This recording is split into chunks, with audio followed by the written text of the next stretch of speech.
Hey guys, enough said. Meet Simmons back with another video. Today we have a video that I think is funny. It's from @CoyMalone _Malone. Real quick video. I'll show it once and I'm gonna kind of read what she said because it goes by pretty quickly. Here you go.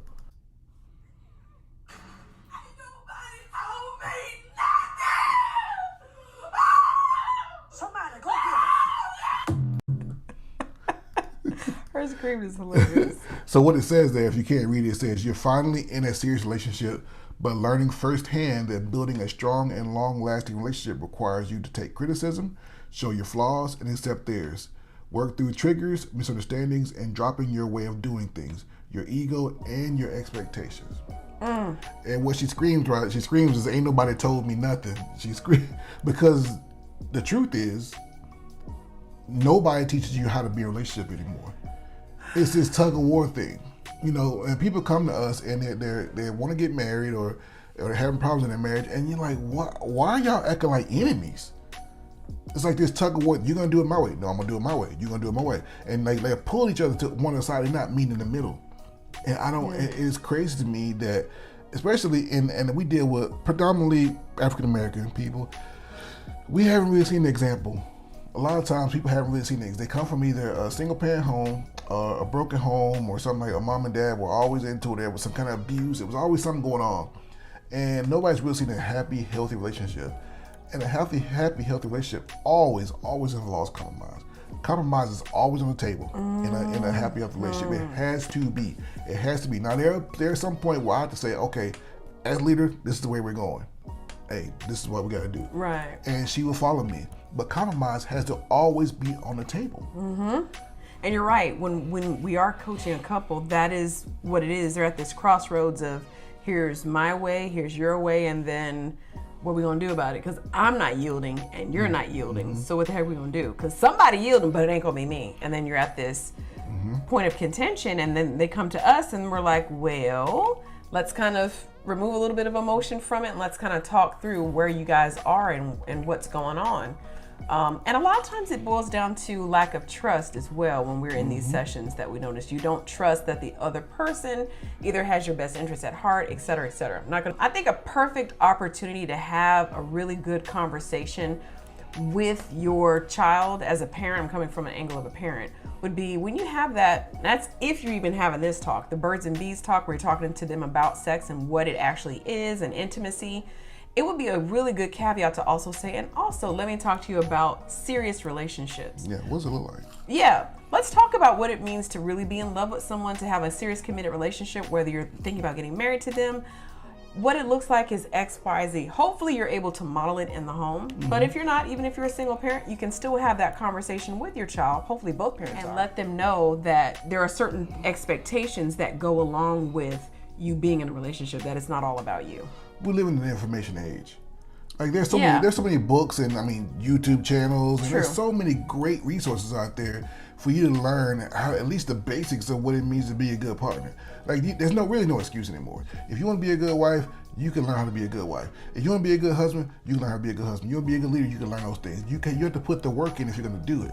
You can't just lean on the fact that you grew up a certain type of way and maybe you didn't learn something. That's no longer a good enough excuse. But the way our society is set up is it's easier to blame others than it is for me to take accountability and actually grow and work on myself. So what I'd rather do is blame everyone else, even though the common denominator is me in the situation. In this litany of things she names requires you to take criticism. People, good Lord, I don't know what. Nobody can take criticism anymore. Nope. Everybody's so freaking sensitive. Everybody's so doggone easily offended. You ain't perfect, sis, and you aren't either, brother. Take criticism. It's okay. That's the only way you're going to get better, is to take criticism. I have never achieved anything in my life while I didn't take criticism. Somewhere along the way, somebody criticized me. Yeah. I remember when I first started working my master's degree, and I think it was like the second class I took. I took a class, and I would consider myself to be a very good writer. I've actually written 2 books, so I consider myself to be a good writer. And I always got good grades on my paper. When I was working my bachelor's degree, my professors gushed over my papers and how good they were, and I kind of got a little cocky about it. And so that one professor? So I turned the paper in, this one professor, and she told my paper I got a B. And I was just getting like an A plus on all my paper. I got a B, and she was critiquing my writing style and this and that. And I was like, how dare her? But I had to sit down and I went through all her comments, and I became an even better writer from taking her comments. And I think so many people nowadays can't take criticism because it hurts their little feelings, and they get in their fifis and they want to go on a smear campaign and go attack that person. Like people, I could have gave her a bad critique at the end of the course because she, you know, but people do that kind of stuff because they can't take criticism. That's a big part of being in a relationship. The one that jumps out at me is show your flaws and accept theirs.